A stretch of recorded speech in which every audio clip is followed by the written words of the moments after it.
Hi అండి, welcome to my channel. ఈరోజు వీడియోలో చికెన్ కర్రీ ఎలా తయారు చేయాలో చూద్దాం.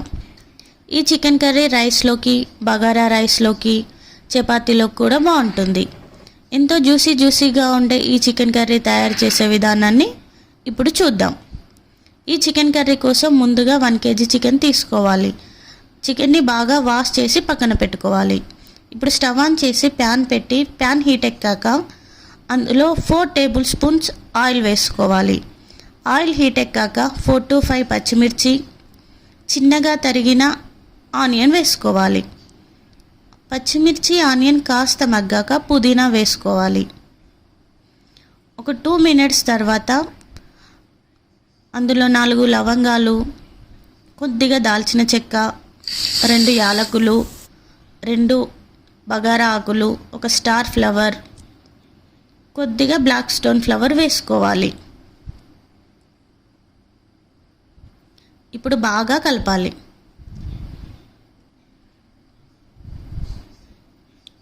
ఒక 2 minutes తర్వాత ఇందులో 1.5 టేబుల్ స్పూన్ అల్లం వెల్లుల్లి పేస్ట్ వేసుకోవాలి.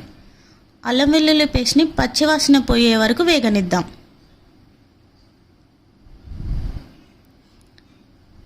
ఇప్పుడు ఇందులో 1.5 టీ స్పూన్ పసుపు, 1 టేబుల్ స్పూన్ ధనియా పౌడర్, పచ్చి ధనియా పౌడర్ వేసుకుందాం.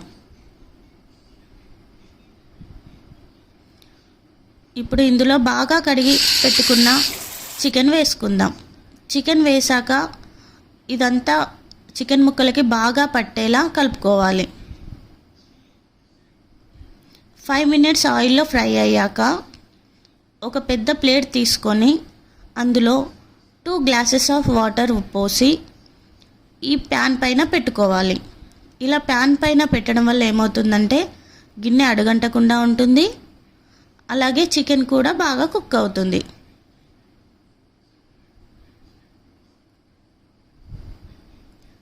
ఇప్పుడు మంటని మీడియం ఫ్లేమ్లో ఒక 10 to 15 minutes వరకు చికెన్ని బాగా ఉడకనిద్దాం.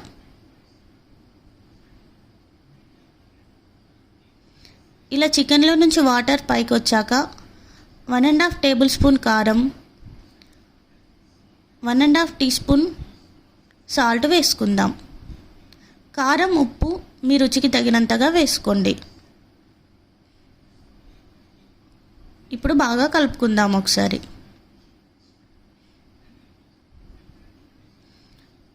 మళ్ళీ మూత పెట్టి ఒక 10 minutes వరకు సిమ్లో ఉంచి చికెన్ని ఉడకనిద్దాం.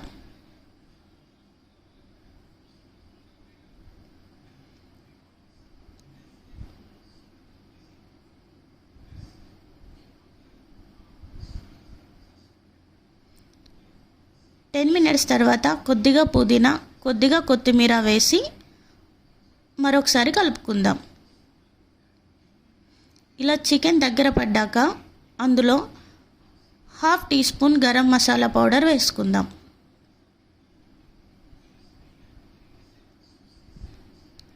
ఒక 2 minutes ఇలా ఉంచేసి స్టవ్ ఆఫ్ చేసేద్దాం.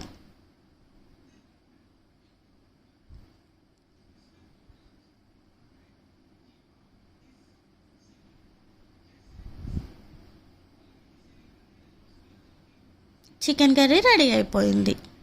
ఇప్పుడు సర్వ్ చేసుకుందాం. ఈ చికెన్ కర్రీని మీరు కూడా ఒకసారి ట్రై చేయండి. ట్రై చేసి ఎలా ఉందో చెప్పండి. ఓకే అండి.